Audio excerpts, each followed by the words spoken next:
All right, we now move on to the NBA and the NBA draft, which took place on Thursday night. No surprise, Oklahoma State guard Cade Cunningham went first overall to the Detroit Pistons, and then it went on from there. Quite a handful of G League guys making the cut. You had a handful of international prospects getting on the action.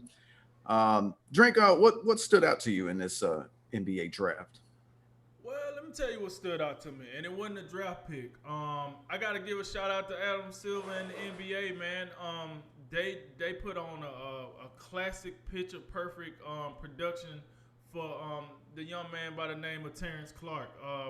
For those that don't remember, he played at Kentucky. He would have been in this draft, but he ended up dying. Um, I don't want to get too much of the tragedy, but he ended up dying. So unfortunately, he didn't make it to this year's draft, but the NBA did make it their mission to honor him because he was one of those guys. He would have been a lottery pick and et cetera, et cetera. So it was a very good. I thought it was a very good, moment, touching. I like what Adam Silver brought the family up, just as if he was going to get drafted, he brought the family up.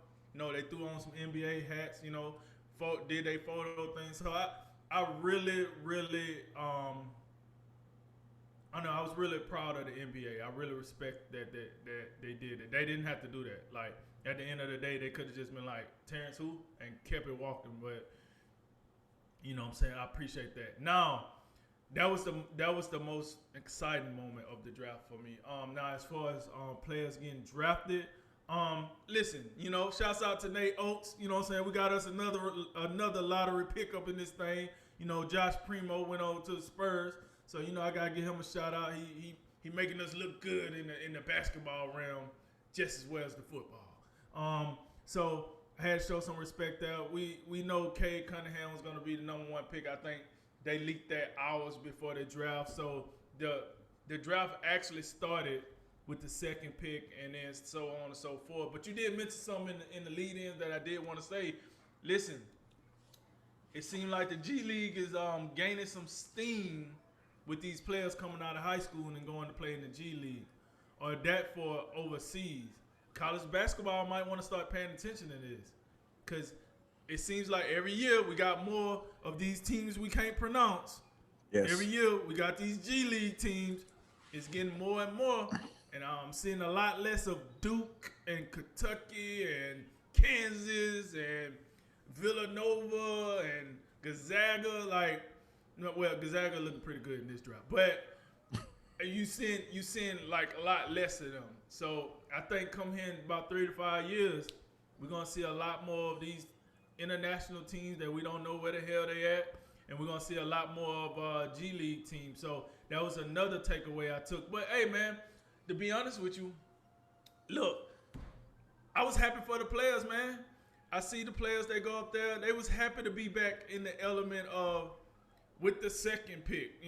We take, the Houston Rockets gonna take Jalen Green, G League, whatever. Comes up there, get to do his thing with his suit on, which that suit was crazy, by the way.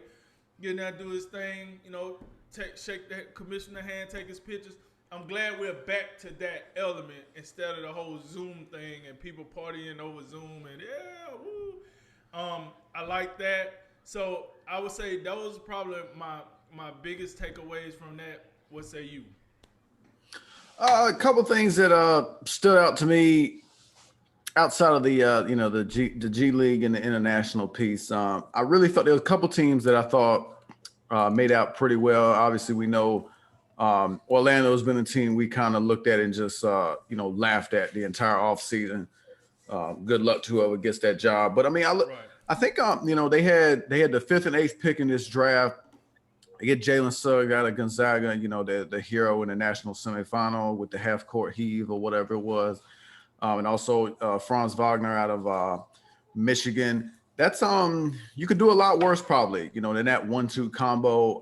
Hopefully that's a couple of building blocks for Jamal Mosley down in Orlando. Certainly, I think Jalen Suggs has not only the talent to make a big impact, but also I think he's got the intangibles, the mental toughness and the an uncommon drive, to to be great. So we'll see how that goes. But obviously, both of those guys should play early and often, because it's not like they shouldn't have a whole bunch of guys standing in the way. I also think I think New Orleans. I think David Griffin had a pretty solid draft.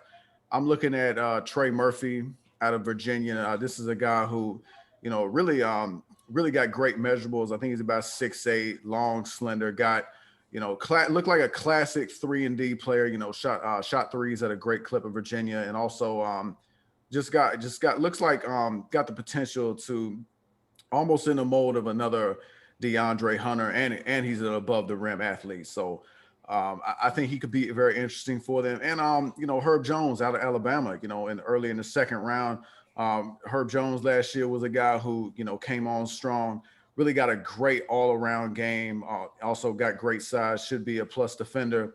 So, and that's something that New Orleans could need. They need a little bit more shooting. I think they get that in Trey Murphy, and I think both players should help them on defense. Versatility on the defensive end. So I really liked both of those picks. Other thing that stood out to me was the Houston Rockets. Just the sheer volume of picks they had in the first round. Looked like they had 4 of them. So I hope I know it was a very tough season last year for the first-year head coach Stephen Silas.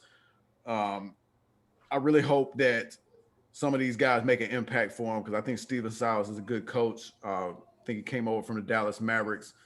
So hopefully, some of these guys, starting off with Jalen Green, they can, come in and make an immediate impact for him. Another one that might be a little under the radar, we know how Brooklyn, in the playoffs, and it wasn't only the injuries. This was before the injuries. On the inside, they didn't have a lot of impact. When we talk about guys that can play in the paint, late in the first round, they get a real big body out of North Carolina, Day'Ron Sharpe. This guy is an absolute beast. He should help them on the boards on both ends. So I think that's something that I did want to point out. And, one thing that kind of, as far as guys kind of falling a little bit, I feel like I've been told that Jalen Johnson out of Duke was a top 10 prospect, and yet I'm looking at him getting drafted at 20th.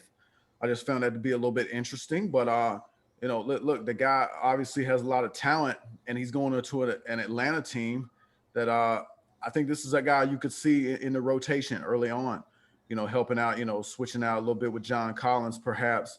But in the end, I don't want to undersell what you said about Terrence Clark. Definitely a great NBA gesture there to, involve him in that. And but overall, those are kind of my thoughts on the NBA draft. And looking forward to seeing all these guys on the court in just a few short months.